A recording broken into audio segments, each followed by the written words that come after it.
a lot of hubbub was going on last year in the media, depending on what you read, which industrial you read, about the state of documentary Mm. and it not being a profit center anymore for filmmakers.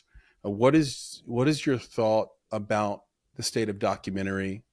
What is your thought about PBS now as well, with the potential cutting of funding in this new cycle of elected officials here? What do Yeah. you think? Yeah. I mean, I work primarily in shorts.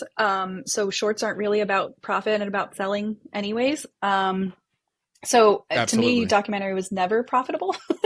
It was Okay. always a Okay. passion project. It was Right. always about, the idea that sharing stories can make change. Mhm. Um, and I think the hardest thing is funding. And if funding gets harder, that's very, that's sad. It's difficult because it was never really about getting the funding from investors that were going to make their money back. It was from people that believed in the cause of whatever documentary you were doing in the world that I work in. So I think I come at it from a little bit of a different perspective because I wasn't ever really making those films to make money.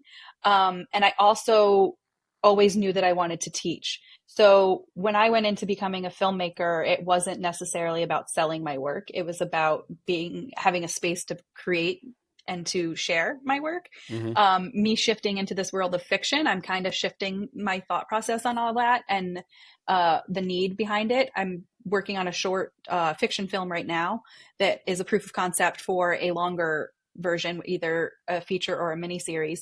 And that's where I'm starting into the world of like, okay, you do this to make money, right? So I am shifting my thought process on that. But just to loop back to the documentaries, my funding came directly from the Corporation of Public Broadcasting for This Is My Home Now. Okay. So That's awesome. I'm so appreciative of that, right? So I don't want to see things like that shrink, and I don't want it to be harder for filmmakers, especially in the documentary world, that are working on social change type of documentaries to have a harder time finding funding. So I find it pretty disheartening. Yeah, I think it's awesome because PBS is going to fund it, so they're obviously going to distribute it.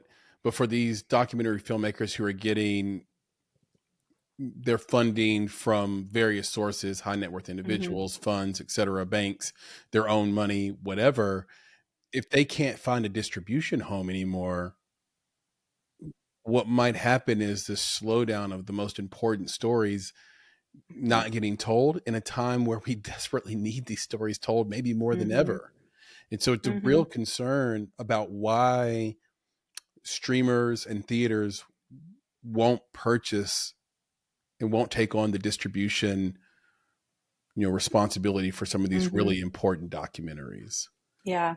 And I mean, this is not my area of expertise by any means, but um, the algorithms, right? You mentioned that earlier, but just Yeah. this idea of like the streamers are there to make money, right? So it's not about curating a programming experience. It's about what's going to get watched. What are people streaming? What are they watching? So if you click through like what the documentaries are on like Netflix or one of the bigger streamers like that, it's ones that are, going to get the attention of people. It's Mm. the true crime type of things, like what's popular, what's trending at the True time. It's not crime. about what cause needs to be talked about, right? So I think they opened up a window for space, and then now they've shifted, right? Because it's more about the bottom line. Yeah, but I think there's always going to be room for distribution because distribution is distributed. So Mm-hmm. it might not be the Netflix of the world, but I Mm-hmm. think to your point, a lot of documentary filmmakers, if not the majority of them, aren't necessarily seeking that. They're Mm. Mm-hmm. seeking Mm. a platform and probably the most appropriate platform for their work. So like PBS can be an Mm-hmm. appropriate platform, Mm-hmm. especially if you're doing regional work. Right. I Yeah. think that's Yeah. a great thing. You're doing regional things Mm-hmm. because you have a lot of the branches saying that it needs to be something regional. They want that Mm-hmm. content. So they know it's not for a Netflix because it's not for a Mm-hmm. national or international audience. It's for Mm-hmm. something local. And then through all the causes, all the organizations, the philanthropic organizations, all these things, community organizations, they have the ability to distribute that content through their own platforms and of course through YouTube. So yeah, there Mm-hmm. might be that from a profit center standpoint, that might be shifting.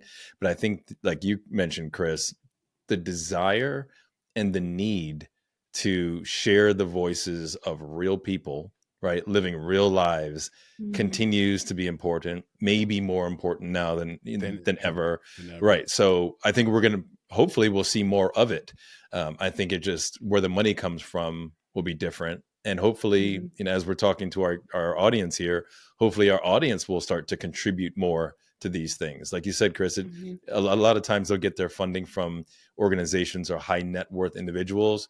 You should get the funding from everybody and anybody who believes in your cause. So crowdfunding is definitely a great way to keep that hope alive. GoFundMe's doing some interesting things right now, so shout out to them. They are, sort of, they have a whole marketing campaign they're building around making sure people know, hey, you can do any type of fundraising here, not just LA fires or this person needs a surgery, kind of where they're in this bucket, right? Where people go right to them when there's a personal emergency, but they're like, wait a second, no, do your startup here, raise funds for your film here, etc. So hopefully we'll hear more about them soon on this podcast.